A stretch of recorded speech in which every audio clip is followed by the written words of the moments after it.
Have you ever wanted to do something important but were not really allowed to? That was the way life was for African Americans, at least until 1965, that is. The Voting Rights Act address was given by President Lyndon B. Johnson 1 week after a violent and deadly racial outbreak arose in Selma, Alabama on March 15, 1965.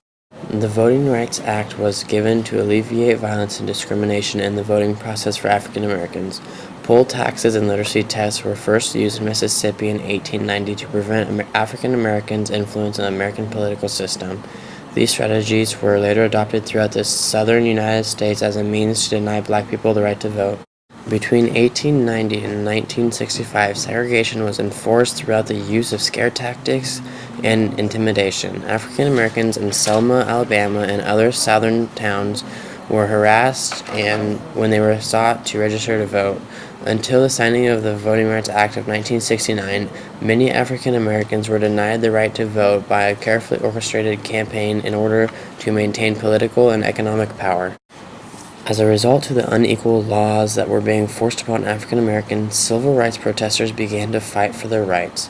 Activists were being attacked by white mobs, and state troopers were attacking civil rights protesters on peace marches. This pushed President Lyndon B. Johnson into trying to create the Voting Rights Act.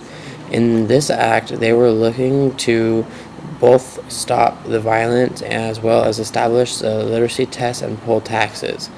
They would also send in federal examiners to make sure that everyone could vote freely without being assaulted or threatened. The Voting Rights Act was passed on August 5th of 1965. The next day, President Lyndon B. Johnson addressed the American public as a whole. In his speech, he commented on the fact that African Americans were facing arbitrary literacy tests and poll taxes. Trying to capture all Americans' attention and unite the country, he says, "There is no Negro problem. There is no Southern problem. There is no Northern problem. There is only an American problem, and we are met here tonight as Americans, not as Democrats or Republicans. We were met here as Americans to solve that problem. This was the first nation in the history of the world to be founded with a purpose."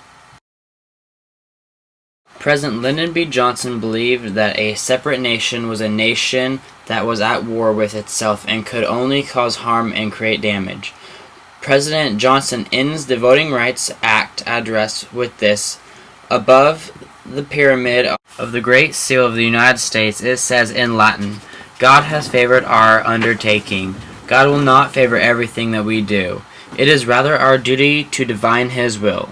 But I cannot help but believe that He truly understands and that He really favors the undertaking that we begin here tonight." The Voting Rights Act had a huge and immediate impact. There were nearly 250,000 new black voters by the end of 1965. By the end of 1966, 4 out of 13 southern states had less than 50% of the African Americans registered to vote.